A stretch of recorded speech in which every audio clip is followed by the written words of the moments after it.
Let's go Broncos! I'm counting down the hours to see who General Manager George Payton brings in to bolster the roster. Trust me, the NFL free agency period is right around the corner, and there are bound to be surprises. Rumors are swirling, speculation is heating up, and Broncos fans are eager to see what moves the team will make. Some reports suggest that the Denver Broncos are gearing up for a big splash in free agency, potentially signing a game-changing player. But is that really the case? Or is this all just smoke and mirrors? Before you go any further, make sure you've hit the like button if you're a true Denver Broncos fan. If possible, comment something like, "The Denver Broncos live in my heart." NFL news recently included the Broncos as a team that could make a big move this offseason. But let's break this down. What would a big move look like for Denver right now? The team has clear needs, especially at tight end and running back. Shawn Peyton wants a dynamic offensive weapon, a player who can fit into the wild card role, someone versatile enough to contribute as both a runner and a receiver. One name that has been floated is J.K. Dobbins, but is he really the answer? Dobbins had a strong season with the Chargers, rebounding from injury setbacks in Baltimore.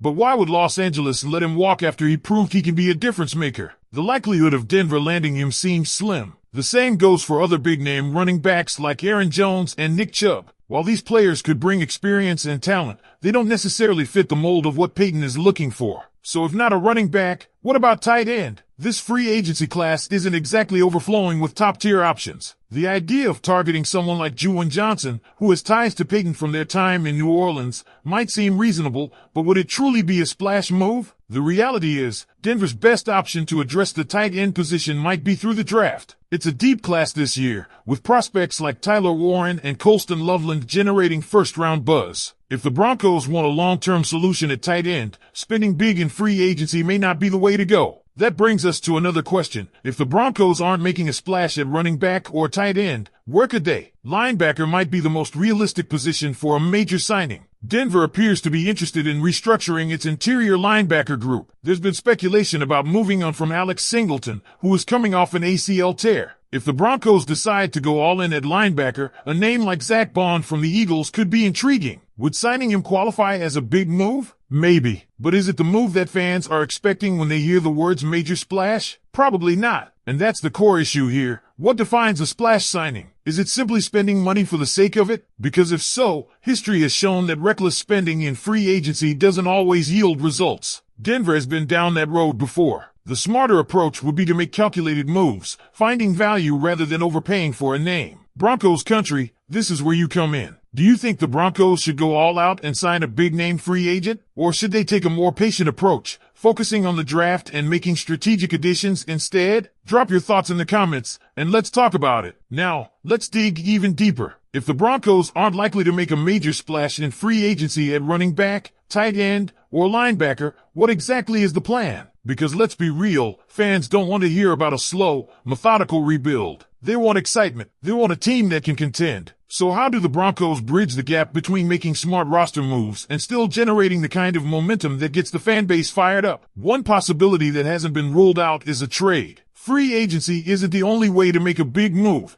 and when you look at Denver's roster, a trade might actually be the most logical path forward. The name that has surfaced in conversations is Kyle Pitts. Yes, that Kyle Pitts, the former first-round pick out of Florida who took the league by storm as a rookie but has since struggled in Atlanta's system. Could Denver make a move for him? And more importantly, should they? Here's the case for it. Pitts is still incredibly young, ridiculously athletic, and has the potential to be one of the most dangerous weapons in the league if used correctly. His production has dipped in Atlanta, but that's largely been due to inconsistent quarterback play and a system that hasn't maximized his skill set. If the Falcons are open to moving him, and that's a big if, Denver would need to weigh the cost. Would they be willing to give up draft capital when they're already trying to build for the future? And speaking of the draft, that might actually be the most exciting aspect of this whole conversation. Because while free agency gets all the headlines, this is shaping up to be one of the best draft classes for the positions Denver needs most. Imagine a scenario where the Broncos walk away with a top-tier tight end and a dynamic running back in the first 2 rounds. That would be a franchise-altering draft. The names to watch? Colston Loveland, Tyler Warren, and Caleb Johnson at tight end. At running back, Ashanti Genty and Harold Fannin could be game changers. If Denver lands 2 of those names, it might be more impactful than any splashy free agent signing. But that's not to say Denver won't be active in free agency at all. Even if they don't make a headline-grabbing move, they still need to add depth. They still need to find role players who can make an impact. Maybe that means bringing in a veteran linebacker. Maybe it's a second-tier running back to complement what they do in the draft. Maybe it's reinforcing the offensive line. Whatever the case, the Broncos can't afford to sit back and do nothing. And here's the reality. This is a defining offseason for Shawn Peyton. Last year, he inherited a mess. This year, it's his team. The roster will reflect his vision. And that's why every decision he makes right now is under a microscope. Fans want to know, is Payton building a contender? Or are the Broncos still stuck in neutral? So, Broncos country, it's time to weigh in. What do you think the team should do? Should they go all in on a free agent splash? Or is the draft the best path forward? Should they explore the trade market, maybe even for a name like Kyle Pitts? Drop your takes in the comments. Let's get the conversation going. And let's not forget one key factor in all of this, money. Because at the end of the day, no matter how badly fans might want a big-name signing,